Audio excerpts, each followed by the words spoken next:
Assalamualaikum teman-teman.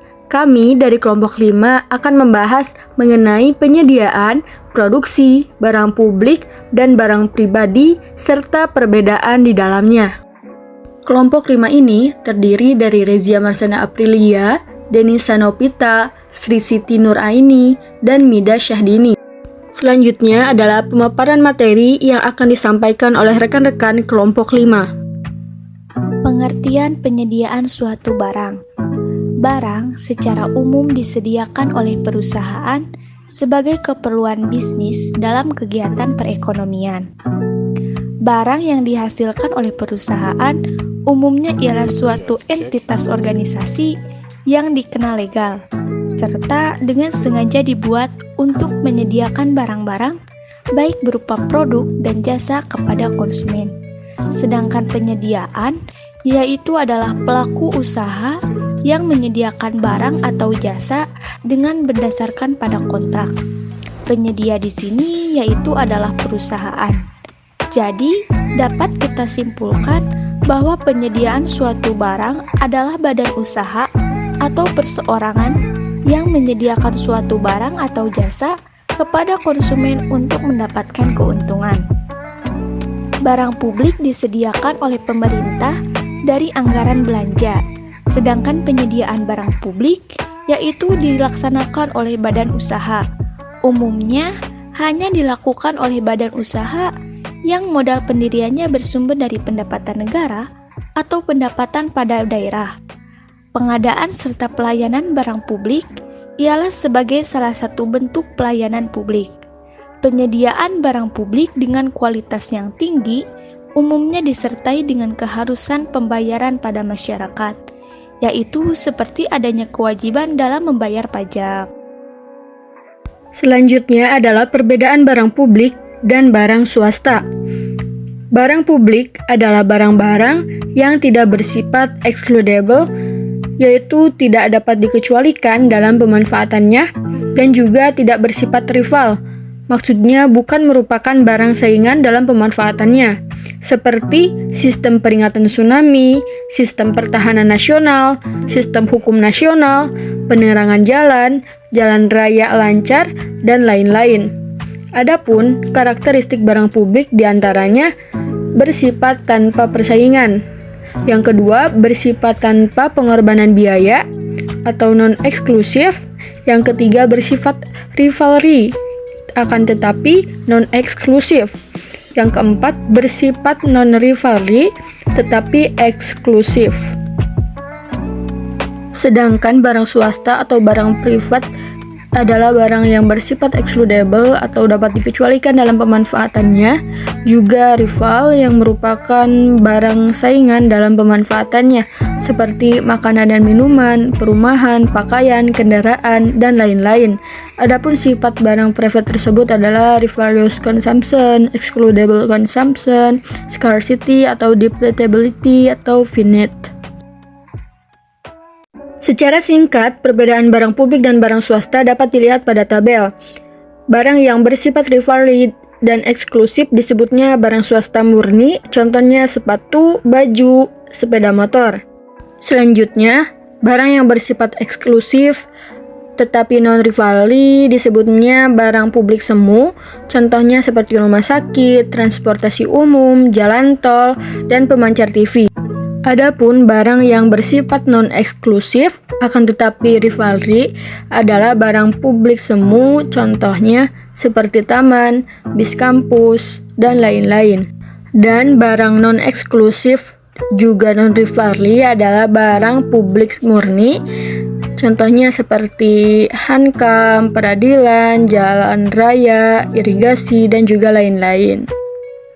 Baik, selanjutnya yaitu pengertian produksi barang publik. Produksi adalah suatu kegiatan yang dikerjakan untuk menambah nilai guna suatu benda atau menciptakan benda baru sehingga lebih bermanfaat dalam memenuhi kebutuhan. Kegiatan menambah daya guna suatu benda tanpa mengubah bentuknya dinamakan produksi jasa.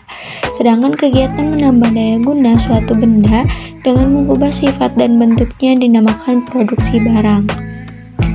Barang publik ini adalah barang yang memiliki karakteristik tidak kompetitif secara ekonomi dan tidak memiliki keistimewaan konsumen, yang artinya konsumsi barang publik oleh satu orang tidak mengurangi jumlah barang yang tersedia bagi orang lain.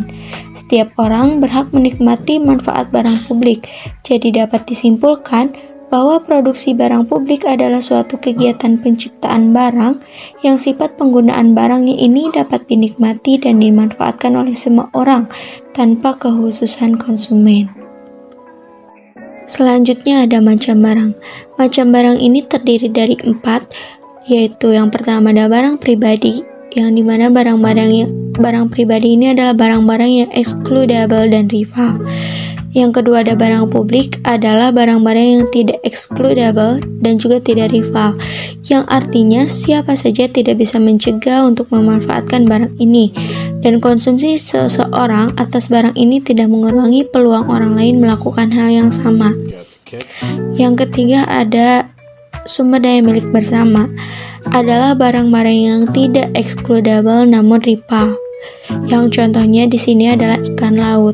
Tidak ada seorang yang melarang menangkap ikan laut atau meminta bayaran kepada nelayan atas ikan-ikan yang mereka tangkap. Namun ada saatnya seseorang melakukannya, maka jumlah ikan di laut berkurang, sehingga kesempatan orang lain melakukan hal yang sama menjadi berkurang. Yang keempat, ada barang yang excludable namun tidak rival. Barang seperti ini muncul dalam situasi monopoli ilmiah, yaitu produksi yang dikuasai oleh suatu perusahaan.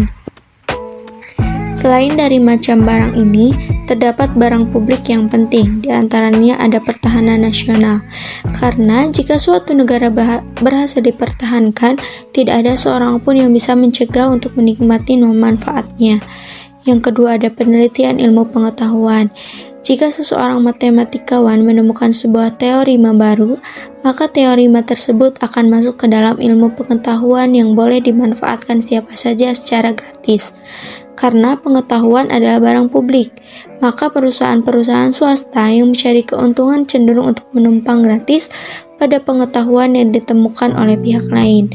Dan hasilnya, perusahaan-perusahaan ini mengalokasikan sumber-sumber daya yang terlalu sedikit untuk menciptakan pengetahuan baru.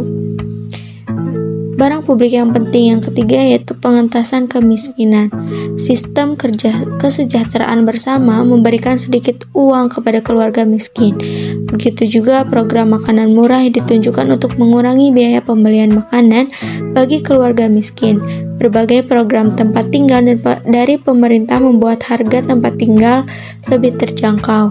Program-program anti kemiskinan ini dibiayai oleh pajak yang dipungut pemerintah dari keluarga atau individu yang sukses secara finansial. Perbedaan produksi barang publik dan barang swasta.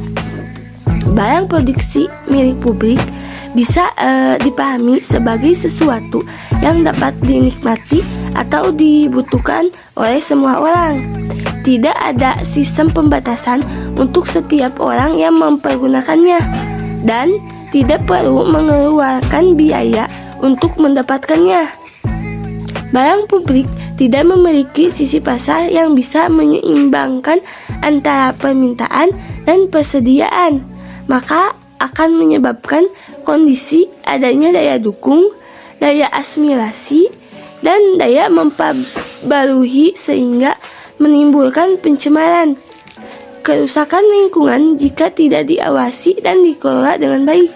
Barang produksi milik swasta dapat dipahami sebagai suatu barang yang diperoleh dari mekanisme pasar karena adanya produsen dan konsumen. Ketika produsen memperoleh kompensasi biaya produksinya atau memberikan manfaat hanya pada mereka yang mendapatkannya dan tidak bagi orang lain. Perbedaannya dapat disimpulkan antara lain: A. Adanya kepemilikan atau hak milik, B. Jumlah terbatas, C. Dibutuhkan pengorbanan untuk memilikinya, D. Adanya kelembagaan pasar yang menyeimbangkan permintaan dan persediaan dengan adanya sebagai indikator penyeimbang. Sekian materi yang dapat kami sampaikan. Wassalamualaikum warahmatullahi wabarakatuh.